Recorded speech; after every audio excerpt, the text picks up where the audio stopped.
All right. Soccer Dad Pod. Got another one for you today. This is a throwback episode, which is exactly why I'm rolling in with a little throwback tune from my childhood, which happens to be their childhood at the same time. Because all of us are class of 1993ers, plural. You've read your dashboard. I got Mr. Dan Clark and Rick Artime with me here today. I'm going to bring them on in just a second. Coming in with a little Nirvana, Mr. Kurt Cobain. Pretty popular. You might have heard of him. If you haven't heard of him, you're either really young and you should go listen, or you're too old and you probably shouldn't be listening to this show anyway. So, Nirvana, love Buzz. Soccer Dad Pod, really appreciate all the support that all of you have been tossing our way. And here's what I'm going to do real quick. Check this out. I'm going to hit pause. When I hit pause, I want you to take a second and just send this particular episode to a friend and then fill out a review. Ready? Here we go. All right, I'm back. Thank you for doing that. All of that little stuff helps, and it keeps bringing on guests really from all over the country. But today we're going to go in the backyard. Quick recap, though. Last episode, we were down in Florida. I was down in Florida for the GA Cup with my middle son, St. Louis City SC. The academy went down there and played. And while I was down there, one of the other dads who has a son that's also on the team, Kyle Carlock. There you go, Kyle. Shout out. We sat down downtown Sarasota, I think it was, with Andy Fleming. Andy Fleming is an agent, works with a lot of high school kids, few college kids from a portal standpoint, but really he helps navigate players to the next level. A lot of D1 level players, but he's got an extreme insight up and down the NCAA ranks. Really cool episode because it was, Kyle telling his story and what they're going through, asking questions of Andy about, what is he seeing out at these showcases across the country, and who's connecting the dots where, and what does it even mean? What does the landscape look like? And everybody's got their opinion on it, but when you do bring on an individual like Andy and our friend Tony Delafeld over at Prospect Player, individuals like that, they see the soccer landscape through a much different lens. It's just a whole bunch of insight that I think would help. Is it going to solve your problems or provide pathway to your expectations? No. Will it help you be a little bit more cognizant of what's going on? Probably, and I would take that as a win. So go check it out. Previous episode was number 220. Today is 221. We're recording this down at the studio. Zach and J-Rod, I believe Zach at the time of this recording is sitting on the Magnificent Mile up in Chicago with his day job friends. A little getaway, and Jared is probably in his backyard opening his pool, has his green egg going, so there's that guy. But they'll be back here shortly. We got some new episodes coming up around the corner. Therefore, without further ado, I'm going to bring on my guest today, and we're going to chop up all things Madco soccer. The two powerhouses, tons of cliches we're going to get in today. Starting off, the one I was really looking forward to seeing, Mr. Danny Clark. How you doing, Danny? I'm doing well, JB. How you doing? Class of 93, GCHS, center back du jour. You're a lifer to indoor teams and, plenty of pickup. Are you still playing? I am not playing. It's something I have considered again and again. Should I return? Should I not? But it hasn't happened yet. Mitch is listening, and I'm sure he's going to text you right about this point saying, come on out, man. It's funny. Mitch calls me or texts me every time he's ready to do his cup tournament, and he does it a week before. I have no time to ask off, and I would actually train a little bit to make sure that I had some good footing on the field. But see that's the difference. That's the difference between you and most of us. You acknowledge the need to train. I just simply admit it's over. There's that, which brings me to guest number 2, who's sitting there shaking his head in agreement, Mr. Rick Artime from the Collinsville, up the Bluffville, now resident of O'Fallon, correct? That is correct, yep. What's going on, Rick? Not much. Thanks for having me again, and you're good to be here with Danny. You're a 2-timer now, right? 2.5. 2.5, yeah. I guess that the SLU game. Oh, that's right. You had Mason on, but... Yeah, I don't count that. 2.25. But I was that quarter. That's fine. Gentlemen, you came in here asking me what the game plan was, and I admitted I don't have a game plan, and the reason is we don't need one. Today, I figured we would talk a lot about a little bit of our backgrounds and kind of framing it in today's light. We were talking off mic just a second ago. Looking at these teams today, Dan, you and I were talking about how good are these kids, right, at that top level, and it's really insane to kind of watch them play, watch and see the things they do, let alone just their physical attributes. Forget about what they do on the ball, just watch them walk out, and you're like, God damn, that's freshmen. It's like all NFL linebackers. Mm-hmm. And then Rick, you and I were talking about, projecting the delta, the difference between the low end and versus the high end, and segments within that. So let's start, Danny, with kind of where you're at now, because you told me before we jumped on, you've been volunteering at your club for 20 years. So talk a little bit about what is the club. Maybe the why, and let's get a little bit of insight on the club. I've been volunteering since 2005 for the Collinsville Area Soccer Association. It's a little rec program there in the heart of Collinsville. It's been there since 1968. Started by the father of one of my favorite coaches, probably yours as well, Norm Syme. His dad, along with several others, started the club just with a couple fields, and I've been volunteering there since my daughters took a step into the recreational program. And after they aged out, I continued because I have enjoyed bringing that to the community. I often tell people that I interact with, I feel programs like that are a civic treasure. It gets kids out. It gets them time away from the books, away from nowadays, our social media, our games, our TVs, things of that nature. It gives them time to be out with their friends, fellowship, something to be outside and to just have fun.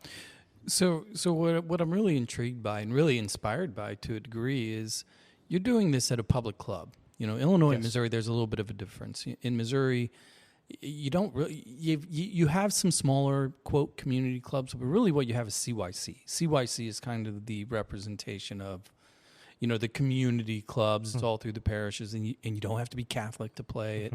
But that's where anybody can go. Yep. Shin guards on the outside of the sock, no big deal. Go do your thing. Yeah. In Illinois, there's not really an expansive CYC program like there is in Missouri. Historically and up to this point, it's community clubs, but there's not a lot of them. So, there's not. Why is it that your club has been able to hang on? I think it has done well because each year we have a good core of volunteers behind the scenes. Along with that, we have an amazing, supportive business community that has helped us when times are tough, when we have needed things, when we've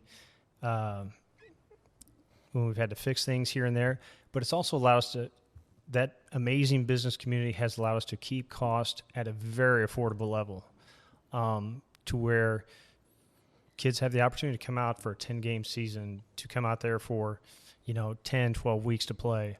If it weren't for them, I got to give a shout out to them because I get to meet these people every year when I get to take a simple plaque to tell them thank you, and you see them light up. But I love interacting with the community to tell them how appreciative we are, because if you didn't have that support, these rec communities would not be around.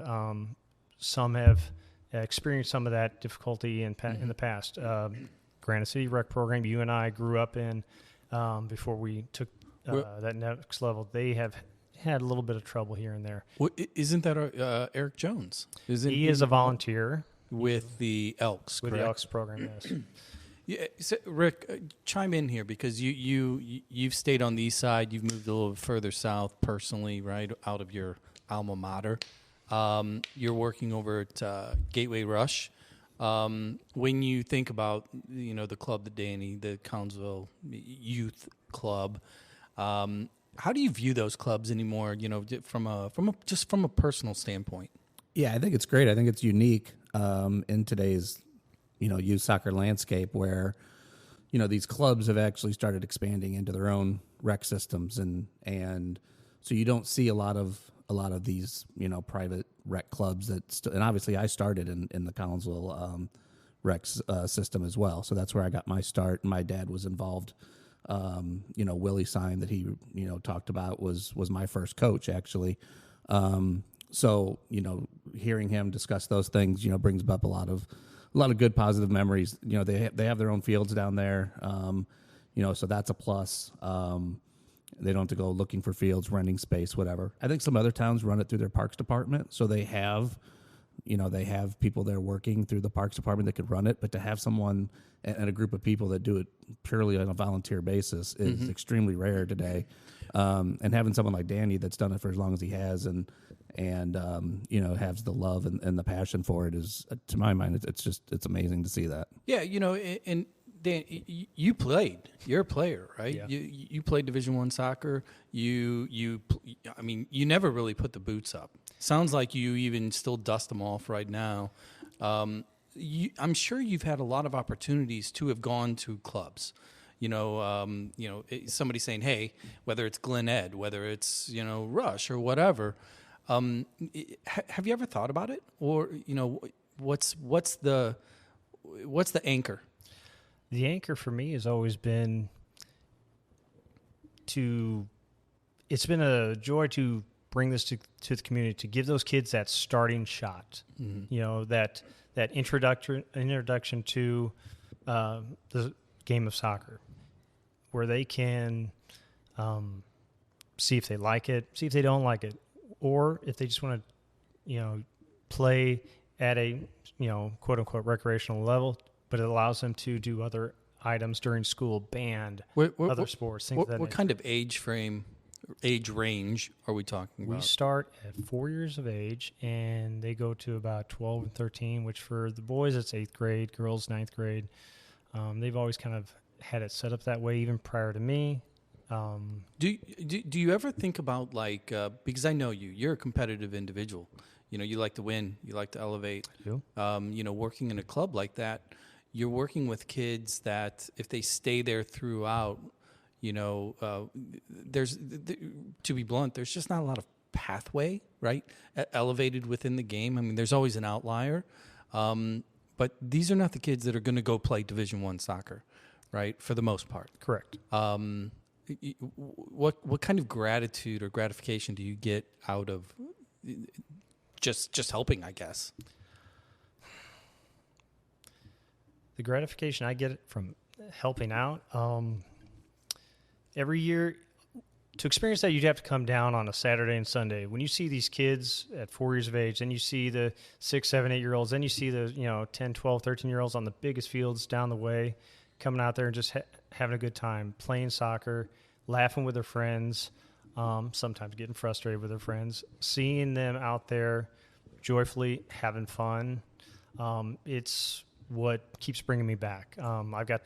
Sometimes I have to step in as an official and ref these games, and sometimes that allows me even to do a little bit of coaching within the game, even as that, to help out our volunteer coaches, because everybody's a volunteer. Myself, everyone on down behind the scenes to the coaches.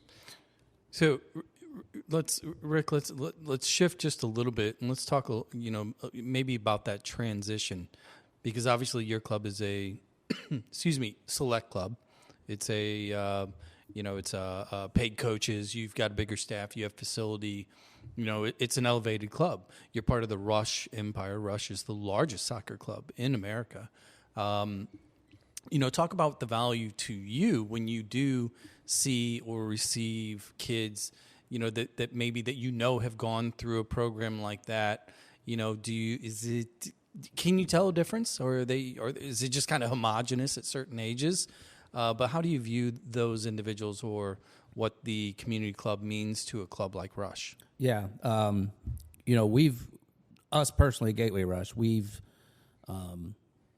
said that we're not interested in having our own rec club or program or even taking over a roast program. We've certainly had discussions with Danny in the past about trying to provide some resources to him, whether it's coaching clinics or whether it's camps. We've done some free rec sessions where we've invited Danny's club and their members out, and we've done some things with those kids, and we love to see those smiles on the faces too. Sometimes club soccer gets to be a little bit more intense. Sometimes you feel like some of the fun sometimes gets taken out of that, where kids feel a little bit more pressure and stuff. So to see kids like that just out there having a ball and doing those things, it's always a pleasure to see that and to remind you that soccer is a game. As far as what we see when it comes in, depending on the kid when they start going through the rec program, if mom and dad start seeing that they're dominating those rec games, they may start saying, okay, it's time for us to find the next level for them. And they'll start, looking around at the area clubs and stuff. And certainly when they come out, we know, we usually ask the background where they're coming from. Obviously at the younger ages, we expect most of them to be coming from a rec program, wherever that may be. And it just depends. It varies. A lot of times at that age, it's pure athleticism. Sometimes you see it's just natural abilities that they have that, I know you like to always ask about the it factor. It's hard to describe that at the youngest ages, but sometimes if you just see the coordination and you see kind of how the kids are thinking and you kind of just see their body movements and things like that, you can say, okay, this kid's got natural soccer abilities in him. Yeah, that's a great point. That's got me thinking because I mentioned just a second ago that we were down at GA Cup, right? And at that tournament, you have all these European, Asian, South American teams that come in. For example, Bayern Munich was in the U16 age group, and then you had Palmeiras from Brazil that was playing in the 18s, and PSV Eindhoven was there. And I'm always intrigued by those teams, and here's why. When you go and you look at the academies, and you look at the 16s, and you look at the 18s, the majority of the time, the coaches that are there are their ex-first team players. Some, major names that you are very, very familiar. And what I love about that is that give back, right? And so, and they're there because, number one, they played the game at the highest level, and two, they love the game, they want to stay close, but they don't have enough years in yet to go to like a first team staff, et cetera. But they're there, to your point, and this is why I'm bringing this up. They know what it is. They had it, right? So they work with these kids at the highest level. So my question goes to you, Danny. You know the game. You've played against some amazing players. You were an amazing player yourself. Do you ever you come into a fall season, here's a new batch of kids, a bunch of 5, 6, 7-year-olds, and, you don't recognize any of them.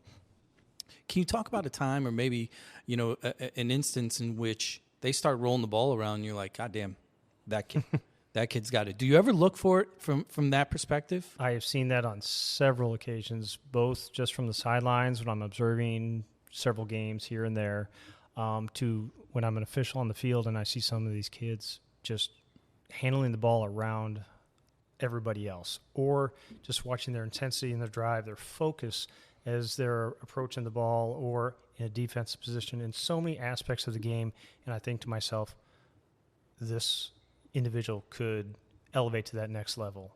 How do you manage that? Because if it's a kid within your club, obviously you're there, you've got to say, is it kind of like in the back of your head, that's cool? Do you go to the parents? Do you bring the coach in? How do you manage that process if the kid is clearly standing out? I've had parents come up to me and ask what other options are out there. And I will, as transparent as I can, I'll say we have several clubs around our neighborhood. We have one just north of us, St. Louis Scott Gallagher. We have Gateway Rush here in the neighborhood as well. Don't send them up the bluff. Nobody wants to go to Edwardsville. Well, I'll tell you what, I really love the community of soccer around our rec program because I support both of them. If they come to me, I will help them out. They'll help us out, and that's the beauty of it. Rick has helped us out in sharing our information, and anytime I get the chance, I share theirs just because I want to expand the game of soccer. But to get back to your point, I've approached a coach, man, just to say, man, that individual, man, he's really good, great ball handling, and I may give some hints, have them, work on this and that. But it's really up to the parents to take it to that next level. I've never been worried about clubs coming in and, I spying the players that are at a rec program, because I'm always in the belief if the parents see that themselves or they're if that's reinforced by a coach, they'll find the programs that are out there. But I'm glad to help them to, find it if they're not sure which way to go. Yeah, because parents don't know what they don't know. Mm-hmm. And, we're kind of getting to the point, though, with generational interest or access to the game where there's fewer and fewer parents, because I remember growing up, right? Our parents, all of our parents, the vast majority of our parents, their first experience with the game of soccer was us, right? So for them, to a degree, they were all cheerleaders, but they really didn't know what they were yelling about, right? But today's world, I would say at least half of all parents, when you go out there, have either been around the game, have seen the game, because it's on TV all the time too. Mm-hmm. And by the way, all your kids, what's their favorite video game? FIFA. There's at least some knowledge of it. Rick, to you, along these lines, and we'll get into this a little bit later, deeper, the whole poacher coach scenario, right? Which I know you guys love talking about. When you hear Danny talk about, when a kid stands out, what is the role of the club in the community to either actively create a relationship with a rec program? How can you do it so it doesn't look as if you are, being a vulture, right, for lack of a better term, versus be like a tool or a service to a club like that? Yeah, we certainly aren't going down and sitting on the sidelines of rec games and trying to look at little kids and trying to talk to them. So that's not going on, at least not from our club. Some clubs do have their own rec feeder systems where they have relationships with. So that's a natural progression and easy for them to get their numbers. We don't have that. So we do reach out to the Collinsville Area Soccer Associations. Troy, Illinois still has a Parks and rec system that we have a partnership with or have a relationship with. So what we do with them, like he said, he shares our information, we give it to them, and they're happy and willing to share that with their members. And then, sometimes the best advertising is word of mouth. We hope that the programs that we're running and just has a good reputation around the area, where other families and members that are already in our club are telling their neighbors, their family, and their friends, like, hey, you should check out this club and whatever. So we're always happy to jump in and help when questions are there and people are inquiring. But as far as how we go about finding these kids, sometimes, we did the jamboree I mentioned, or the free club, the clinic for the rec kids, and we invite them out. We advertise that across the socials. So Danny, let me ask you this then. Because I'm sure there's a number of parents that are on here that are CYC/rec level listening and just kind of, they're all worried. As much as the process is supposed to be fun, the reality is a lot of parents just get worried about what's next. What team are they going to make? Where am I going to go? What club? What are some of the things that you would say are just, maybe tips or tricks, at that lower level that to walk the parent back off the ledge? What are some things that they should, maybe focus on with their kid as far as, what to expect or what to ask, or if they think it's time to go to a club, how should they approach that? What would you say to a newbie parent? That's a difficult question. I've never been asked that question. I have to assume, though, that you have hundreds of parents of a season, and everybody thinks little Johnny and Jamie are going to be the next Messi, right? True. So, like, how do you help them with that process? I would tell them first, just take a deep breath, take it slow. Ask the individual, what do they want to do? Would they like to play more? If they would, I'd start there, and then I would encourage them to look at what's around them, individual training, then whether it be with one of the neighbor clubs or with, if I'm going to give a shout out to Elite FT and my friend Justin McMillan, who's been running that. Yeah, because They offer individual training, speed training, all kinds of things, especially some of the late bloomer players that come to the sport and they're like, well, how can I catch up? And I always encourage them, find camps, find individual training, find house teams. Anything you can do, the more you play, the better you're going to get. The more touches on the ball, the better you're going to get. But to that player that may transcend to that next level, I would just encourage them to talk to their child, see if they want to do that. Because I think sometimes they're pushed to go to that next level. I think more than sometimes. I think that advice of asking the kid is very rare. I did that with my kids, and they were fine where they were at because they liked doing band. They liked doing other extracurricular activities. And while soccer was my passion, my driven passion, I would love this style of training and the amount that they play today. I would have loved it. Yeah. You couldn't get me off the field, but that wasn't them. And I saw that early on, so I just encouraged the rec program for them. And they got to see their friends, but they still got to do all the other little things that they like to do. Yeah, I mean, here we have like really what I would consider like the three phases of youth soccer today. You know, looking at our own kids and our own experiences, right? How many days a week do you guys train? So if you have a U18, Danny, do they train once a week, twice a week, one game? What does that normally look like? From the rec level, when I was in coaching, I was practicing twice a week and having a game, and possibly two if there was a doubleheader. But on average, a rec team is going to get together one practice a week, right? Which is what we did. Yeah. You know, when we were in high school, Rick, your teams are what, 2 nights a week, maybe? 2. The more dedicated players can go a third night if they wish. We offer them to train with other teams or other opportunities, but yeah, I mean, standard would be 2 nights a week. Yeah, and then you take it all the way up to the MLS Next level, you know, like at City, these kids it's 5 days a week of training plus a game, and if they don't have a game, they're going to go 6 days a week of training, 1 day off, right? So when you think about the landscape and the commitment, to your point, ask the kid what they want. You know, because all kids are like, oh, I want to play on a better team. Well, yeah, but do you really want to put the work in, right? Because there's a lot of other things that come along with that. And then there's the parent side of that. Are you going to be a good team sport and not complain about 3 or 4 trainings a week when you're not at home watching, Hulu or something, I mean, it really is kind of crazy, but that's kind of the landscape. I wanted to shift up just a little bit and talk a little, Danny, you were talking earlier about, the training and getting the kids out and doing, just your process. And Rick, obviously at the larger club, you guys are, formal. You have a formal process. You have your training. You have a lot of drills, and there's probably a certain amount of mapping that goes on within the club, from, player coaching directors, and be it a style or, we're going to do 20 minutes of rondos, and then we're going to do 20 minutes of this, whatever.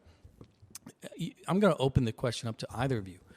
Are these kids not just playing enough? Are they not going to the park often enough and just throwing down a couple of bags and playing shirts and skins, and just freestyle? Because in all of our worlds, I'm going to speak only on my behalf. I don't see it. I don't see them just playing the way that we did. And in each of your worlds, do you see that? Do you see a gap in the kids' experience? Yeah, I'm going to say definitely yes. I don't think we had some of the distractions that the kids have today. But yeah, obviously, when I was in grade school and middle school, come home from school and you went straight back out the door, and you didn't see me till dinner time, and after dinner, right back out the door again, right? And even if we weren't playing soccer, we were doing something that, whether it's riding bikes, basketball, wiffle ball, or yeah, whatever. Yep. And we would stay out as long as parents would let us stay out. And sure, with my kid, there was a struggle there for a while to even want him to go to practice sometimes. And then that's when I had to kind of ask them, like, you don't have to be doing this for me. I don't want you to feel like you're being forced to do this, but just to get him to go to training. Just a couple years ago, even, he didn't want to go. He just would rather just stay home and do what he was doing. You felt like you were pulling him away from something. Now, 2 years forward, he's the kid that's organizing, hey, guys, let's go up to the park and play 2v2, 3v3, 4v4, and I'm taking him up there. And, if I ask him, 5-6 days a week, if he wants to go out and kick the ball around or go play or train, he's like, yeah. So he's had this shift in his mind. Why, I don't know. I think he's starting to find some success. He's hit a growth spurt. He's starting to see more success on the field. I think he's starting to, the confidence is rising. So I think he's feeling like he's better than maybe he was. So he's having a little bit more love and he wants to get out there. But to answer your question, yeah, we like every summer our club does 2 days of street soccer where we literally just set up little fields. We throw pennies out on the floor. We throw goals out there, and we just tell the kids, hey, no coaching. You guys go out there. We're giving the game back to you guys for a couple days, and they love it.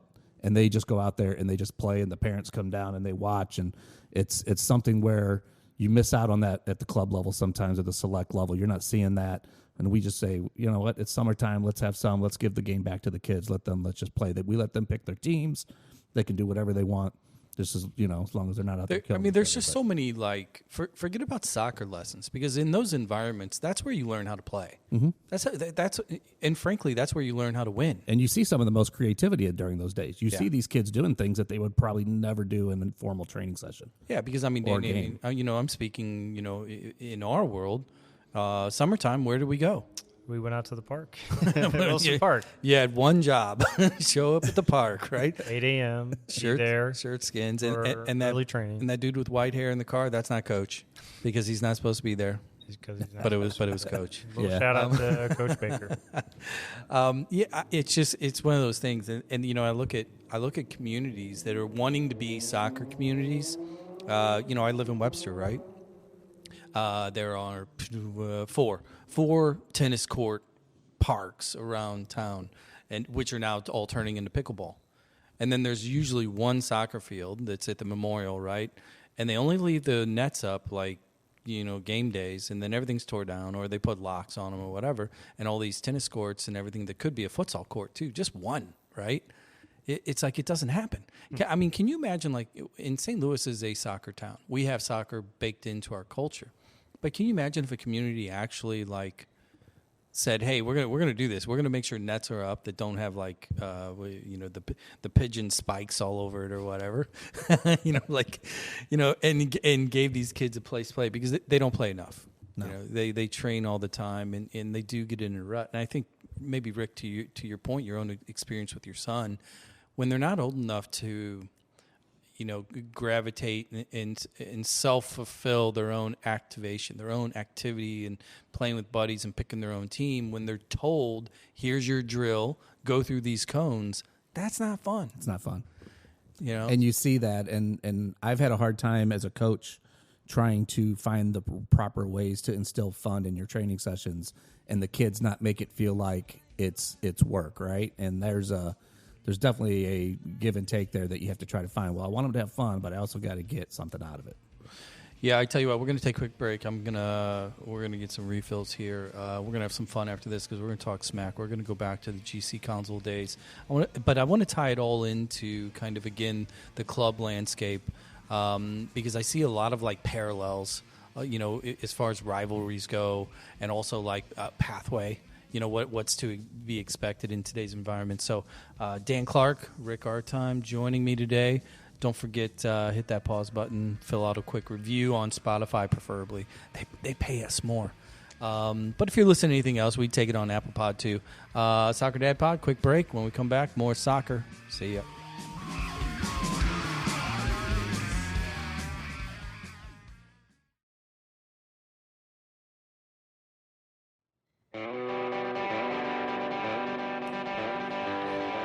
All right, we're back.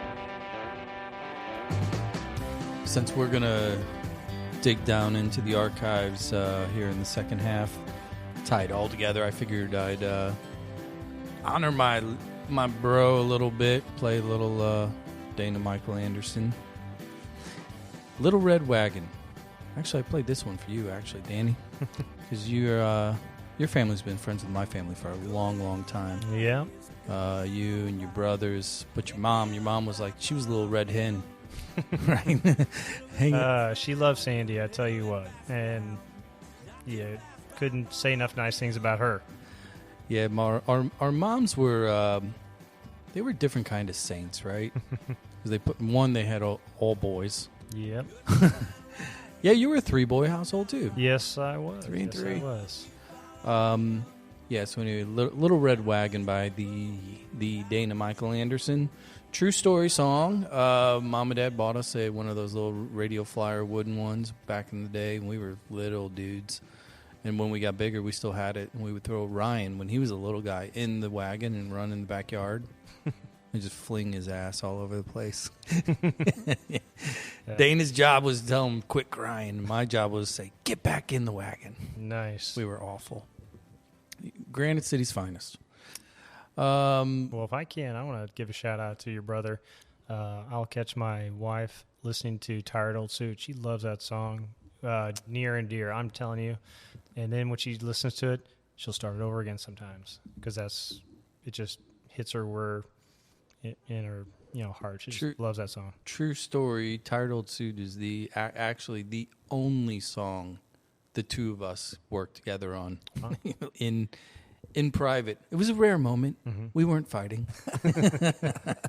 No broken bottles. I would have liked to have seen the behind the music footage of that.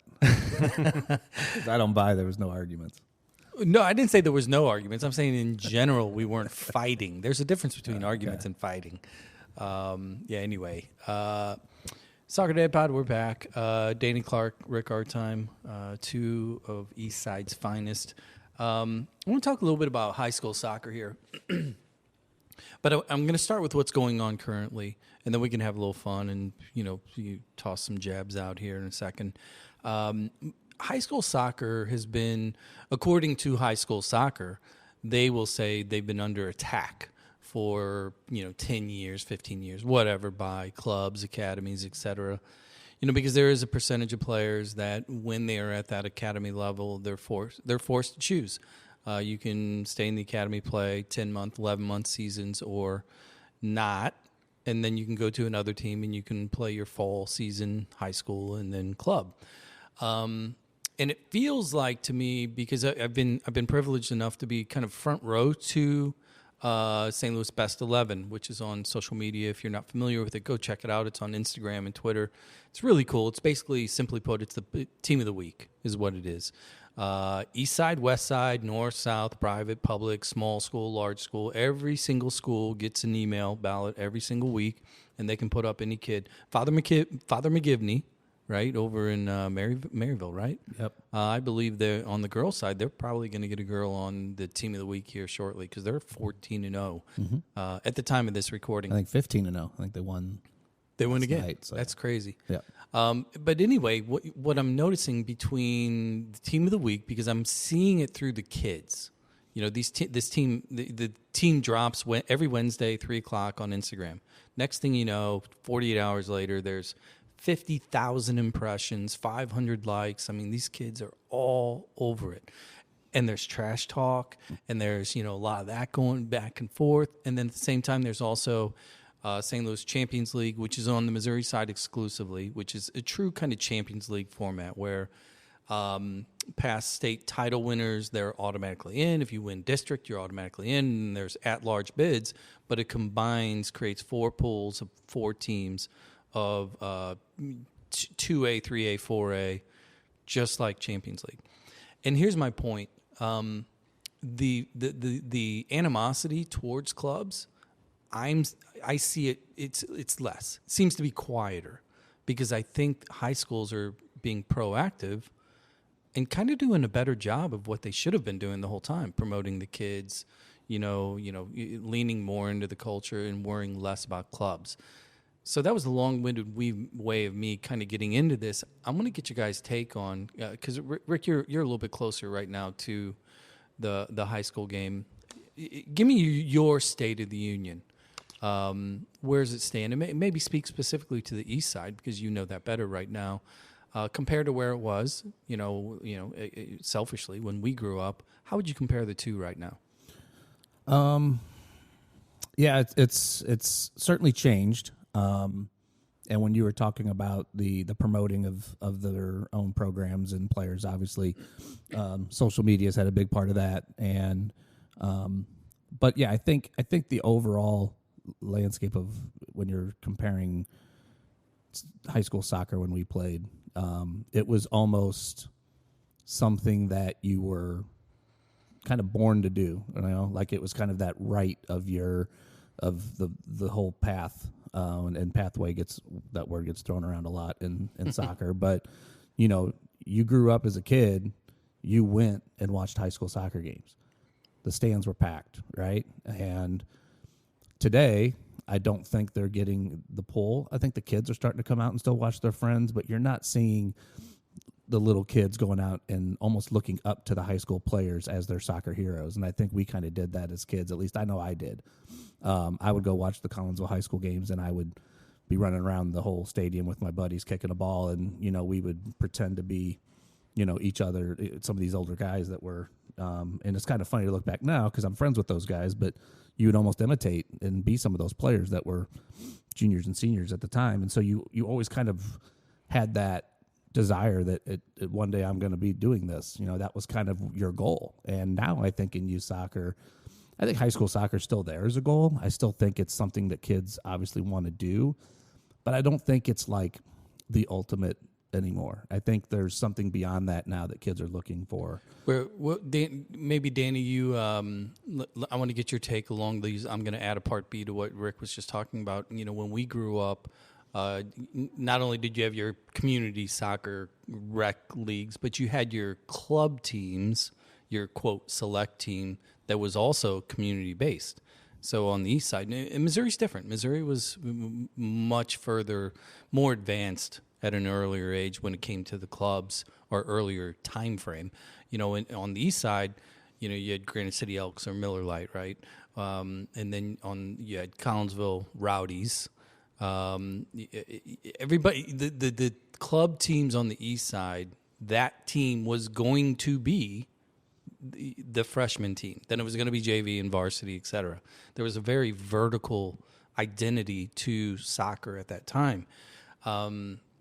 When you look at the clubs now, these kids go everywhere. Do you think that that's kind of maybe has been a detriment to high school soccer because the affiliation or the relationship to the program?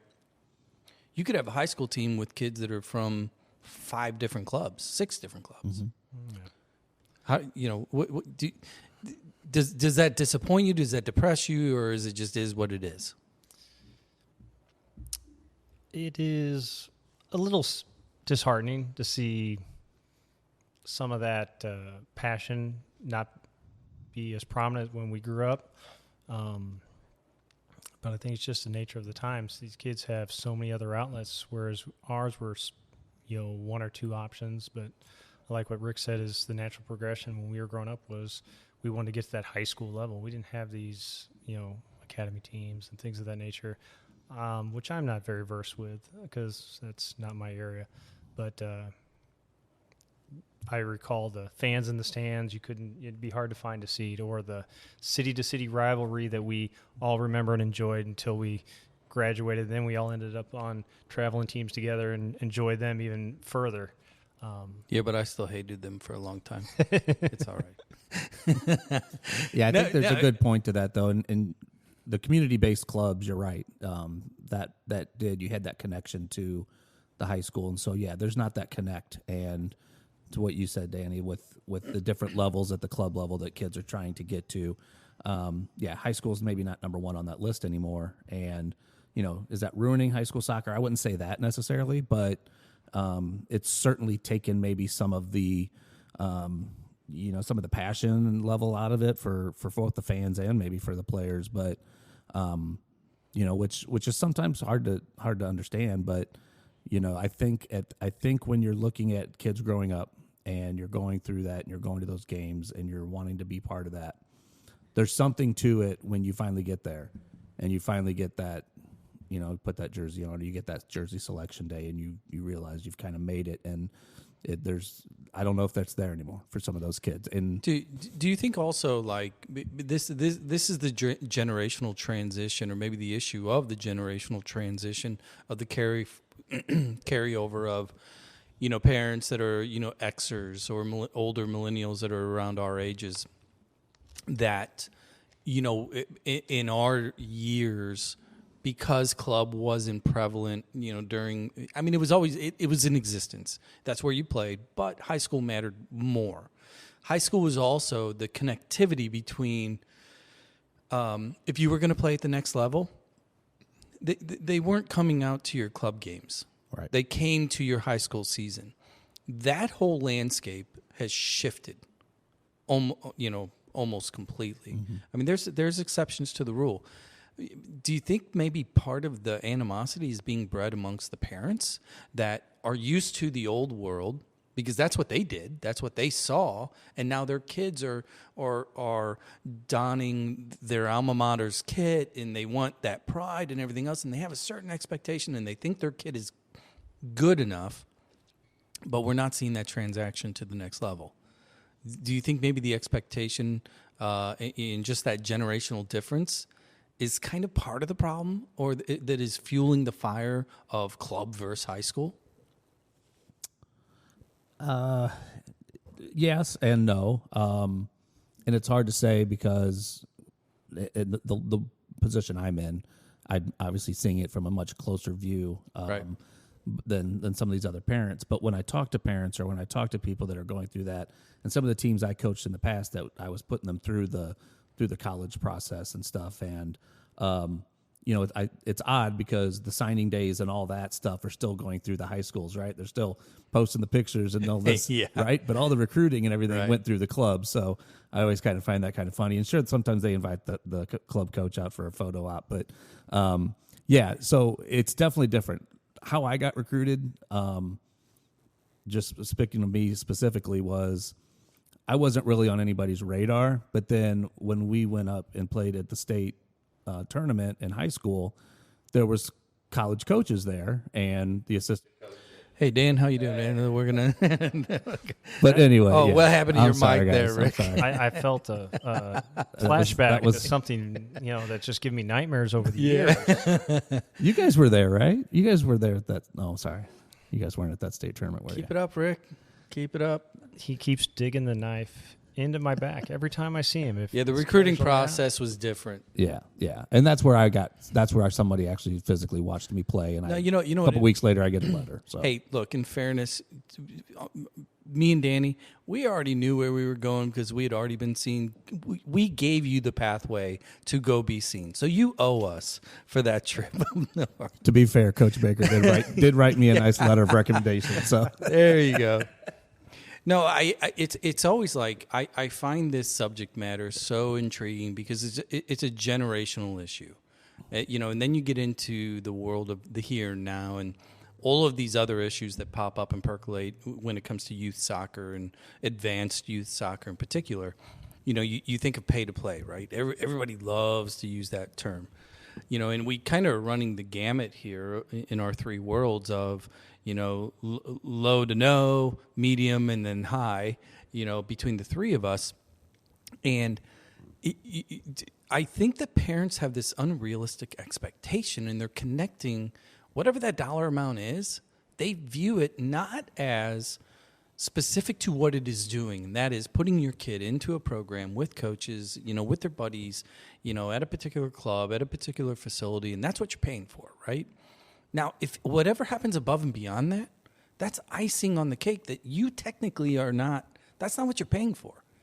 Right. If you really want a college pathway, well, then go hire an agent and private trainers, right? Because that's what you're going to need. Mm-hmm. So when you hear pay to play, Danny, for you at the rec level, you got to take a certain amount of pride in knowing that your ticket price is on the low end, right? It is. So pay to play, when you hear it, what does it make you think? To me, it's just a part of it's really just a part of the game. But when I hear pay to play, if I had a child that was in that system, I'd expect them to be on the field. And I don't know if that happens all the time or maybe that person's relegated to the bench. And I've heard disenchantment from parents that said they didn't like this place over here because he didn't get their shot, and I didn't like it over here. And each of them had their own individual story when it came to that.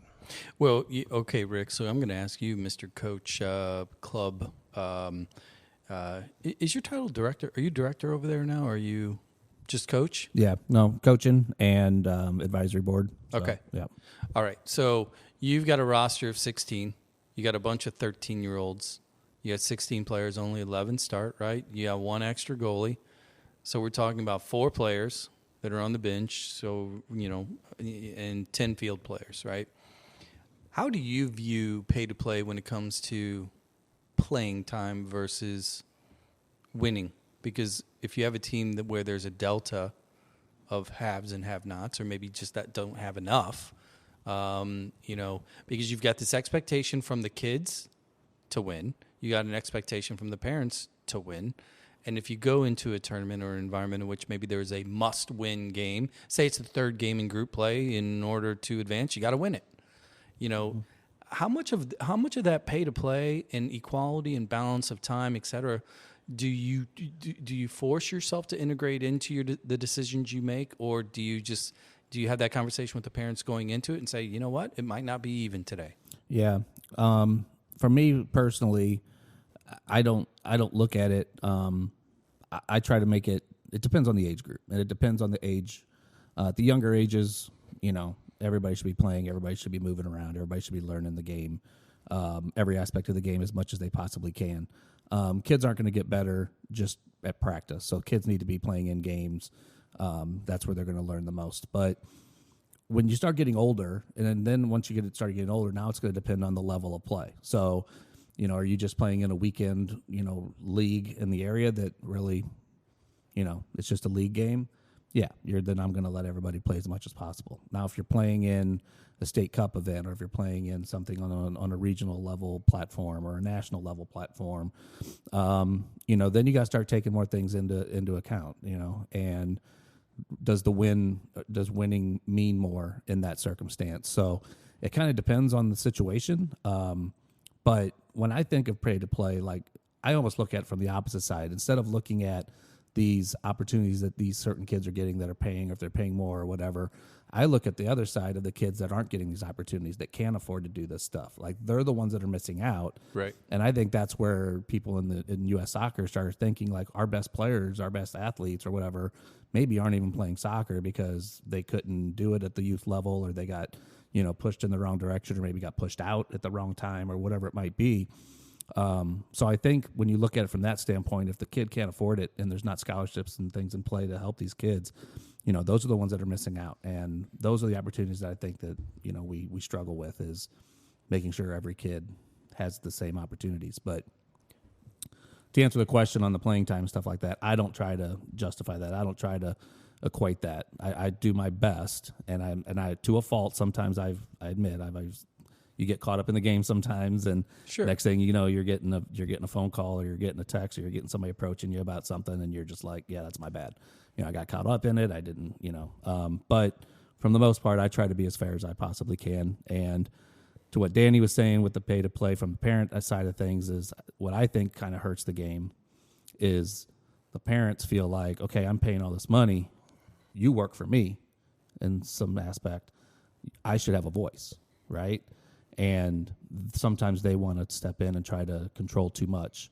And whether they don't like what you're doing, they don't trust what you're doing, whatever the reasoning may be, that's their argument. I'm paying X amount of dollars a year. I should be able to have a say in what's going on here. Yeah. I pay my dentist a lot, but I don't tell him which pick to use. It's so crazy. Well, I'm glad that from the smaller side in the rec program, we have it written in our bylaws. Every player gets equal playing time. And we have to stress that, because you still see coaches, even at that level, you'll see them play their the usual kids, and the one that subbed in is subbed out. And we have to constantly remind them, it's a community program, but you do get coaches caught up in that, desire to win. Sometimes a little bit more than overzealous coaches will keep them in, even though they may have a 3 to 5 goal lead, and you'll still see that same transition. That kid's back on the bench, and the same kids are playing in the same spot. And you don't see a lot of that want to have the kids play out a different position, learn the game from a different standpoint. But when it comes from as far as playing time goes, we do our best to educate the coaches that they need to provide each kid Keep it with equal balanced. keep that balance, keep equal playing time. It's not perfect. No one's out there with a stopwatch, but we do our best. But it gets into and you guys talk about it on your show often, is the winning versus development, right? Yeah. And that's kind of where this all kind of funnels into. Well, I mean, that's a great transition, because I want to come back to you, Rick, and I joked around earlier about the whole coach or poach scenario, because your club is one of those clubs that's kind of in the crosshairs. From, I'm going to name names. It's going to be Gallagher. It's going to be Fuse. It's going to be, maybe DA to a lesser degree, that are the MLS clubs that are now all getting MLS 2, et cetera, that have academies. You guys have players that roll through, and every now and then, you've got, an advanced individual, like a one percenter, for lack of a better term. What's your view on, being in the St. Louis marketplace, knowing that there's these clubs with these, well, and I didn't even mention City. Oh, forgot about them. Mm-hmm. How do you view kind of that player movement? And I have a feeling you're probably going to break it into tears, but for the kids that are checking those boxes. Yeah. I think City's kind of on their own island. Yes. And, we have a 2011 boy right now that's going through trials with them, and we hope that he's going to land a spot with them for next season. But, they come to us, and City will come to us, and they'll ask, none of these other clubs are calling our club and saying, hey, you guys got any players you want to send over to us, right? But well, let me play devil's advocate. I'm going to keep this fluid here. If City calls and says, hey, we're really do you have any players we should be interested in, or we're interested in this player, City, that's kind of cool. That's a nice little, oh my God, if we can get a kid over there, then we can tell our parents, look what we can do too, right? Right. And there's it's an MLS team. Right. If a Gallagher were to pick up the phone and call and say, hey, Rick, we really like this kid, we think he'd be great on our academy team, Right. That's a different kind of phone call. Correct. How do you approach that? Yeah. Well, first of all, the latter one rarely happens. Sure. Not saying it doesn't happen. Not more Missouri Gallagher maybe reaching out than Illinois, because on the Illinois side, all of us over there pretty much have the same level of leagues, because we're all regional based leagues. Right. So we're MPL. Metro Alliance is in the new Premier 2, which used to be the E64RL. And then Illinois Gallagher has now the MLS next new tier, which is basically the NAL. And that's also a regional based league. They were ECNL. They were national, but now they lost that. Now they're doing the MLS next. I see Danny looking at me like, oh my God, Yeah. that's a lot of that's way too many alphabet Too many names, man. too many acronyms. Over my head. Danny, you're right. Yeah, I'm on your side. I agree. You are right. So from that aspect, we don't look like, if one of our players goes to one of those clubs, that it's a promotional move. We feel like it's more lateral.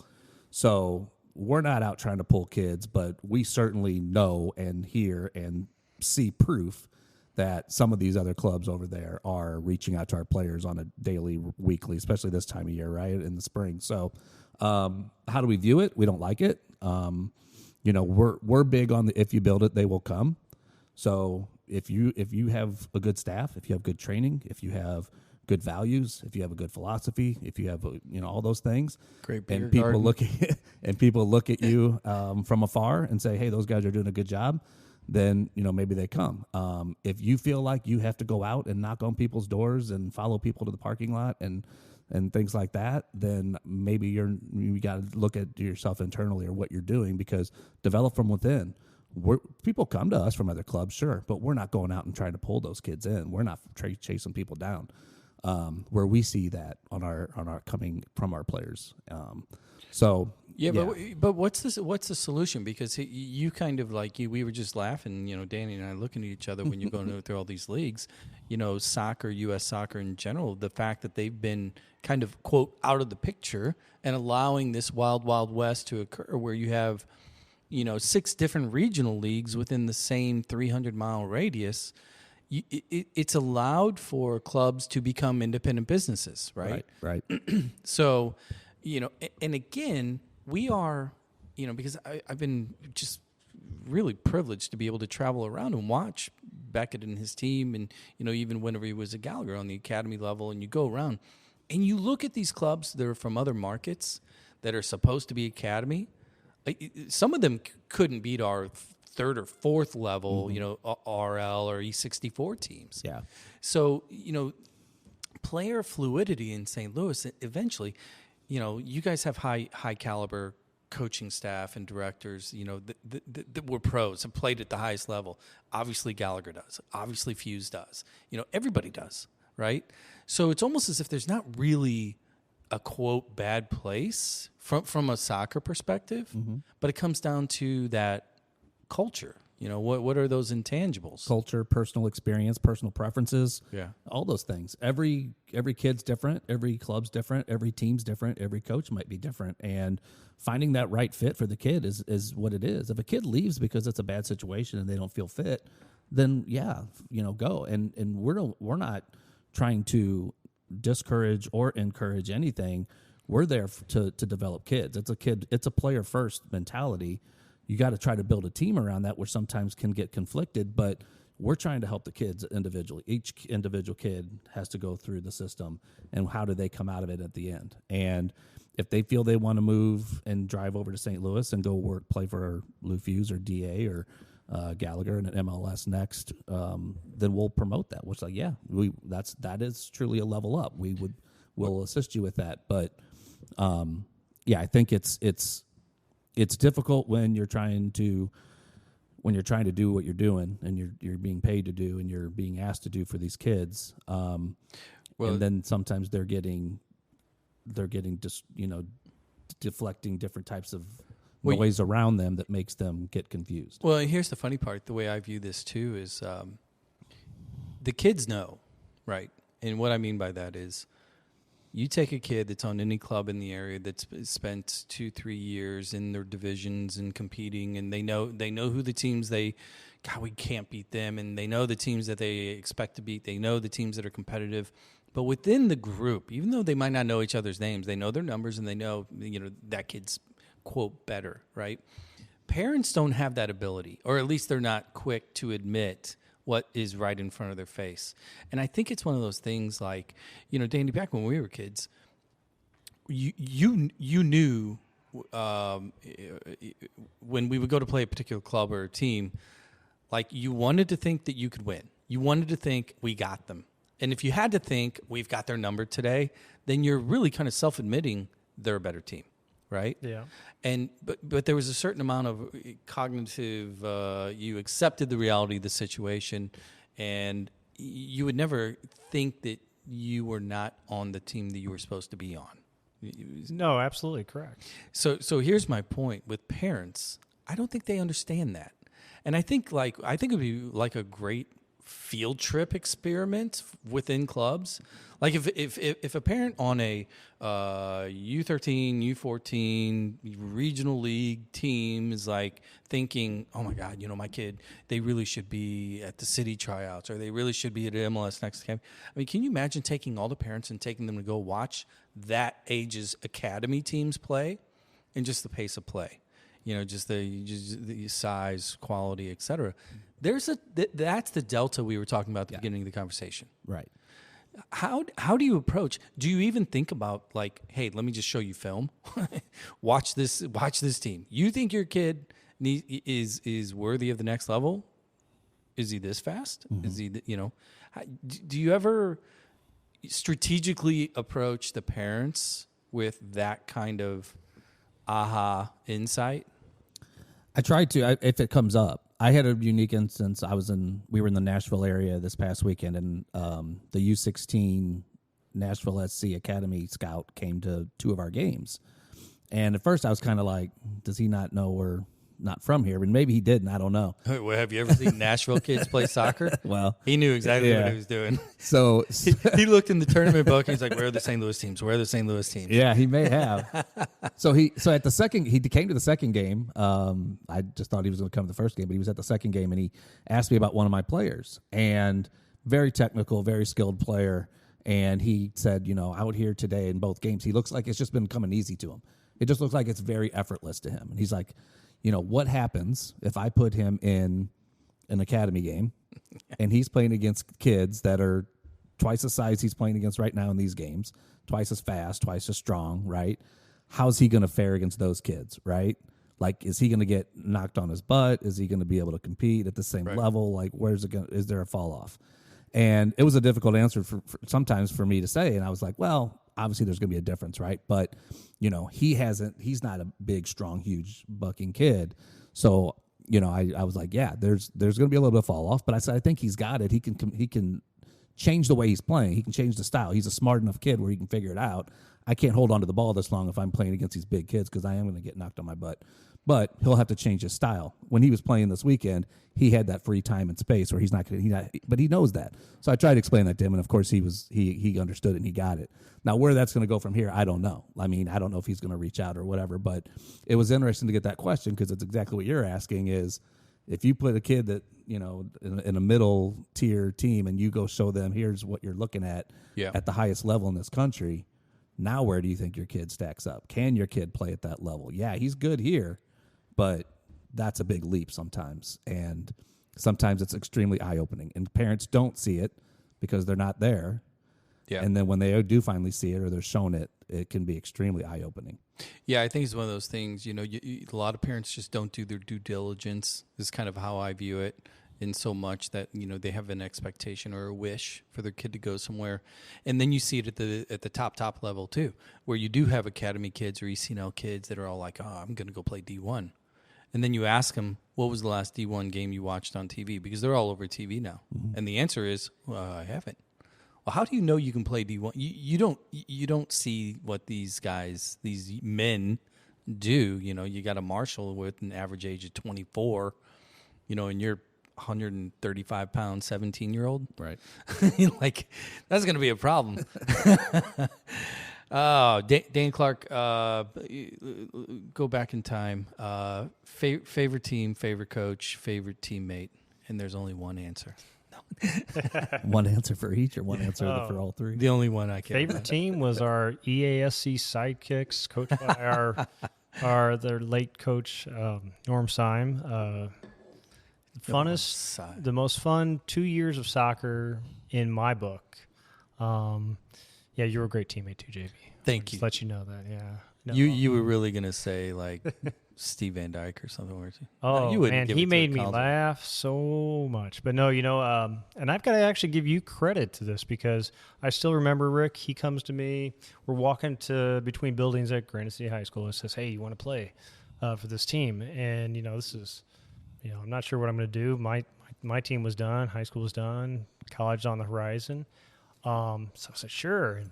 And one of the best decisions I made based on him coming to me and asking if I wanted to play, because I know I wouldn't have been the player that I became after that if I hadn't played on that team with that coach, with those players, all those players from all these different cities that were around us.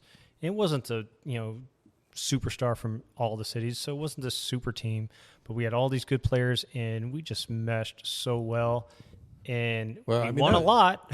We won a lot. Yeah, that was 2 summers with I think we only lost like 2 games total, or if very that? Few. But I feel like that was one of the first teams, at least on the Metro East side, where we truly were kind of a regional. I never thought about it that team. Way. It was, you know what? Like it didn't exist back then. We were still, you guys were still Granite City Elks. I was still Collinsville United. You still had, Troy kids and Belleville kids and Highland kids and all that. And we all still played for our individual clubs. And for Norm to kind of go around and handpick those players, and then kind of use, like you said with JB and a couple of us, through reaching out to our buddies and grapevining it out, yeah, it became. I agree. It was my favorite team that I played for. Well, true story. I'm going to tell this quick story, and then we can get on our way out of here for you listeners. It's funny as hell because this is a St. Louis versus Chicago story to its core. That summer, you guys remember we went up to the Rockford tournament, the watermelon tournament, and there weren't a lot of parent chaperones on that trip for some reason.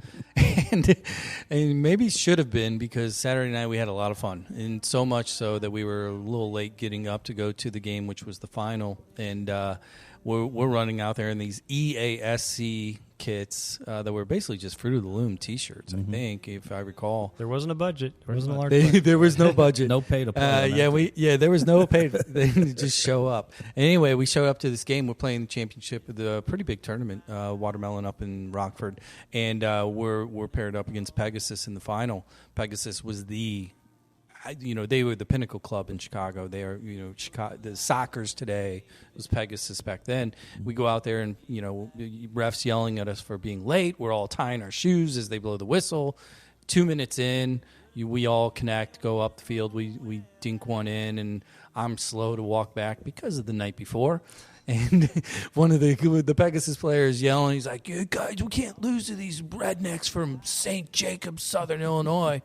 And I looked at him, and I'm like, "What are you talking about?" He goes, you farmer from St. Jacob. And I'm like, I don't even know where St. Jacob is. And I remember asking somebody, I'm like, St. Jacob, why are we from St. Jacob? And somebody said, well, that's Norm's address, which was Troy. And I turned around and looked at it, and I'm like, oh. I said, well, I don't know where St. Jacob is, but he's from Granite City. He's from Collinsville. He's from Granite. He's from Collinsville. And the guy turns around and goes, guys, we're getting punked. These guys. And we ended up winning that game. We punked a lot of teams. I remember they would say, are these your warm-up uniforms you guys are wearing? Different color shorts, different color socks. Do you guys have any kits? But you know what, though? Look, that's the moral of the story of today's conversation. And one, it's throwback, which I love that you guys came in to talk about this stuff. But number two, for kids today, find your EASC, whether it's in a league or in a tournament or whatever. Go out, pick some dudes, go play. Learn how to win. Because, we joke, we don't joke. We look at the national team. When everybody debates what's wrong with U.S. soccer, well, in my opinion, not enough EASCs of the world because nobody's figured out how to go win. Right.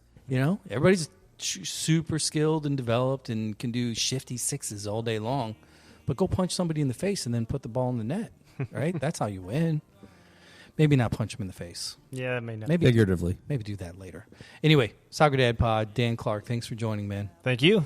Appreciate you. And by the way, shout out to Earl the Pearl, my dad, Earl Anderson. You brought in a little bottle of Crown Royal in honor of Earl. I appreciate that. Rick, thanks for joining. Thanks for having me. You didn't bring me anything, so yeah, there's didn't get that memo. We're going to roll out of here. I'm going to let this roll out. Danny, for you and your wife, Tired Old Suit, Dana Michael Anderson.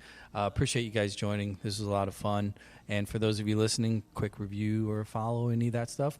I would appreciate it. And if nothing else, go on Spotify. Follow my brother's music. You'll like that too. Catch you next time. When I look